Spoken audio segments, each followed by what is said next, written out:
Good morning all of you. Hindi व्याकरण में हमने फर्स्ट टू फिफ्थ चैप्टर पढ़ लिए। कितने चैप्टर पढ़ लिए? फर्स्ट टू फिफ्थ चैप्टर पढ़ लिए। कल हमने क्या किया था? कल हमने फर्स्ट और सेकंड चैप्टर को रिवाइज किया था। क्या किया था? फर्स्ट और सेकंड चैप्टर को रिवाइज किया था। ओके। और आज हम क्या करेंगे? आज हम थर्ड और फोर्थ और फिफ्थ चैप्टर को रिवाइज करेंगे। ओके, इनका रिवीजन करेंगे।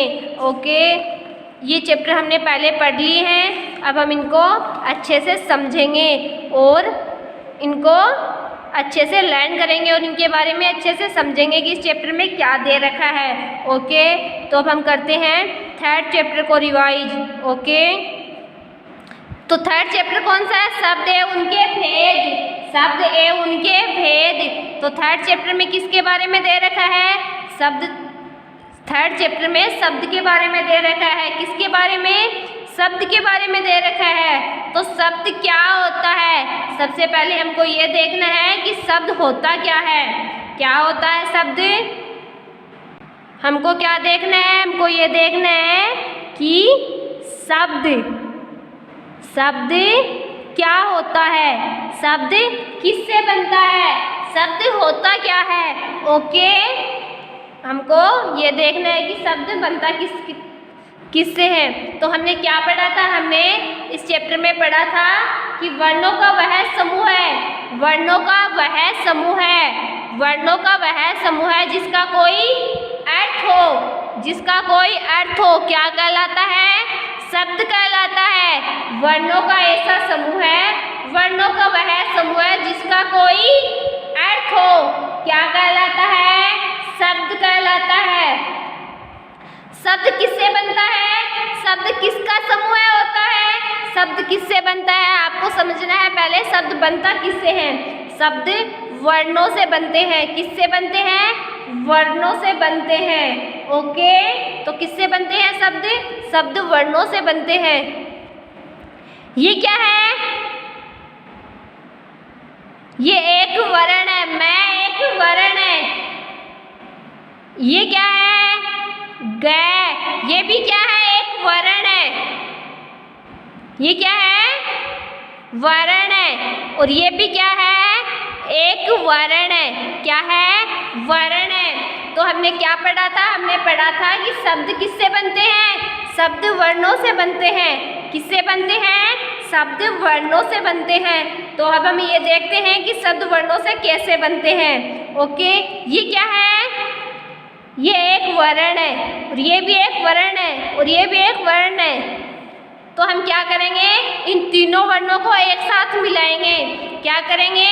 इन तीनों वर्णों को एक साथ मिलाएंगे। क्या करते हैं? इन तीनों वर्णों को एक साथ मिलाकर लिखते हैं। मैं ग र।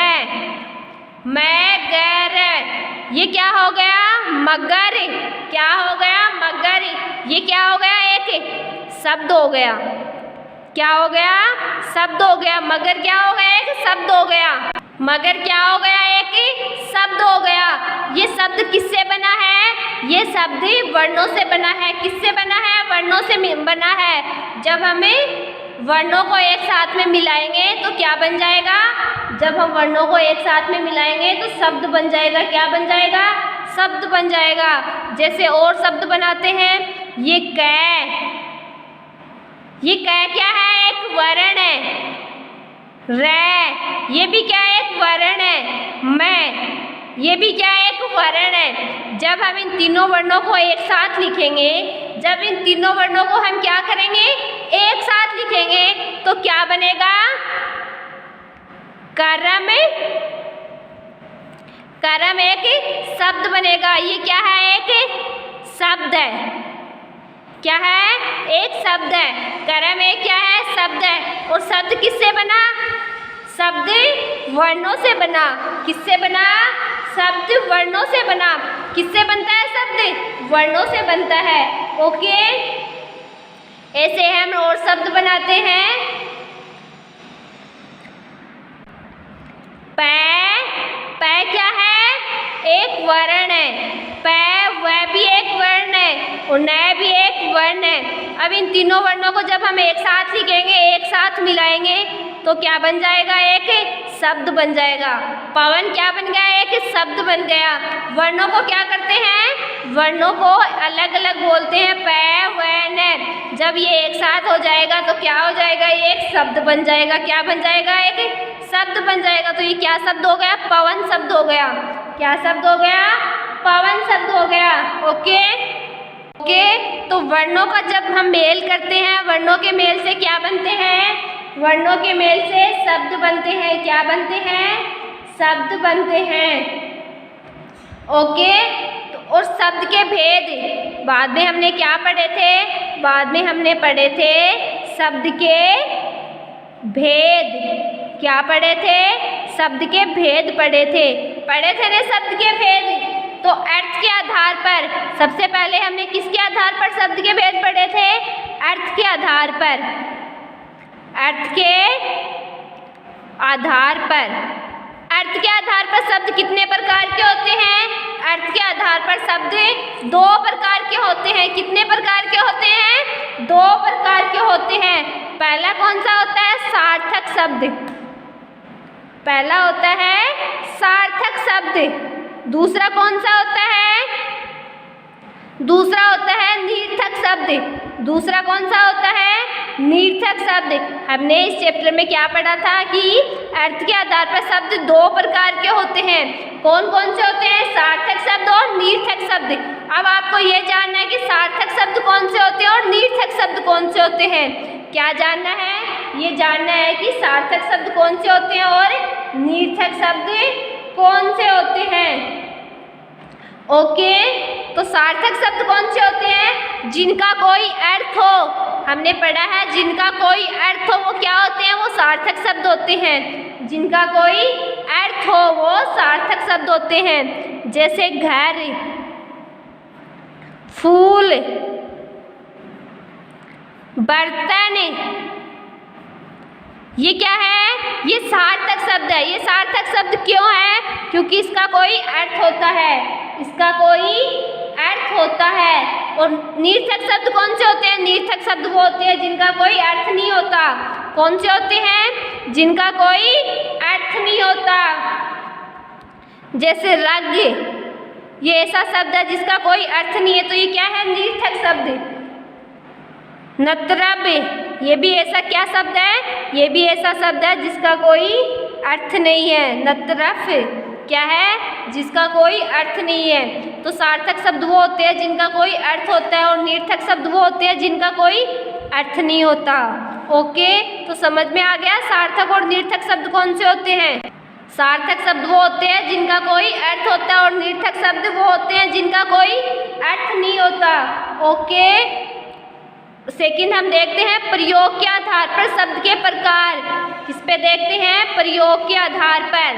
किसके आधार पर? प्रयोग के आधार पर भी हमने शब्द के प्रकार पढ़े थे। कौन से होते हैं? विकारी शब्द और विकारी और अविकारी शब्द। विकारी और अविकारी शब्द। ओके। तो विकारी और अविकारी शब्द के बारे में हमने क्या पढ़ा था? विकारी और अविकारी शब्द कौन से होते हैं? विकारी शब्द वो होते हैं, विकारी शब्द वो होते हैं जो विकार का अर्थ होता है परिवर्तन। विकार का अर्थ क्या होता है? विकार का अर्थ होता है परिवर्तन। क्या होता है? परिवर्तन। अतः प्रयोग करते समय जिन शब्दों में लिंग, वचन, पुरुष और कारक के अनुसार परिवर्तन आ जाता है वे विकारी शब्द कहलाते हैं। क्या कहलाते हैं? विकारी शब्द कहलाते हैं। ओके। और जिन शब्दों में परिवर्तन न हो वो क्या कहलाते हैं? अविकारी। जिसमें परिवर्तन हो वो विकारी शब्द कहलाते हैं और जिसमें परिवर्तन नहीं हो वो अविकारी।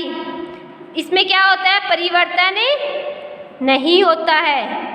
परिवर्तन नहीं होता है। ओके। तो विकारी में क्या होता है? विकारी में परिवर्तन होता है और अविकारी में परिवर्तन नहीं होता है। ओके। हमने इस चैप्टर में यही पढ़ा था। ओके। तो समझ में आ गया शब्द क्या होते हैं, शब्द के भेद क्या होते हैं। ओके। इसके बाद में हमने कौन सा चैप्टर पढ़ा था और बाद में आपको क्या करना है? इस चैप्टर के क्वेश्चन आंसर को आपको अच्छे से लर्न करने हैं। क्या करने हैं? इस चैप्टर के क्वेश्चन आंसर को आपको अच्छे से लर्न करने हैं। ओके। बाद में हमने किसके बारे में पढ़ा था? नेक्स्ट चैप्टर हमने पढ़ा था संज्ञा के बारे में। किसके बारे में पढ़ा था? संज्ञा के बारे में। संज्ञा किसको कहते हैं? संज्ञा क्या होती है? जो शब्द क्या होती है संज्ञा? जो शब्द किसी व्यक्ति, वस्तु, स्थान, प्राणी, भाव अथवा गुण के नाम का बोध करवाए। किसका बोध करवाती है संज्ञा? किस नाम का बोध करवाती है? जो शब्द किसी व्यक्ति का बोध करवाती है, व्यक्ति के नाम का बोध कराती है, वस्तु के नाम का बोध कराती है, स्थान के नाम का बोध कराती है, प्राणी के नाम का बोध करवाती है, भाव के नाम का बोध कराती है और गुण के नाम का बोध कराती है, उसको क्या कहते हैं? उसको संज्ञा कहते हैं। क्या करते हैं? संज्ञा कहते हैं। किस किस का बोध कराती है संज्ञा? व्यक्ति नाम का बोध करवाती है। किसका करवाती है? व्यक्ति नाम का बोध करवाती है। वस्तु नाम का बोध करवाती है।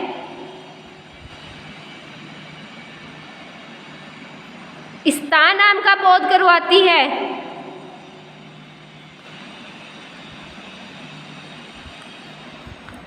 प्राणी नाम का बोध करवाती है। भाव नाम का बोध करवाती है और गुण के नाम का बोध करवाती है। कौन करवाती है? संज्ञा। जो शब्द किसी व्यक्ति, वस्तु, स्थान, प्राणी, भाव अथवा गुण के नाम का बोध करवाए उसे क्या कहते हैं? संज्ञा कहते हैं। ओके, तो आपको ध्यान रखना है कि संज्ञा किसे कहते हैं? जो शब्द किसी व्यक्ति के नाम का, वस्तु के नाम का, स्थान के नाम का अथवा प्राणी, भाव और गुण के नाम का बोध करवाए उसको क्या कहते हैं? संज्ञा कहते हैं। क्या कहते हैं? संज्ञा कहते हैं। ओके, और संज्ञा के भेद, संज्ञा के भेद, संज्ञा के भेद,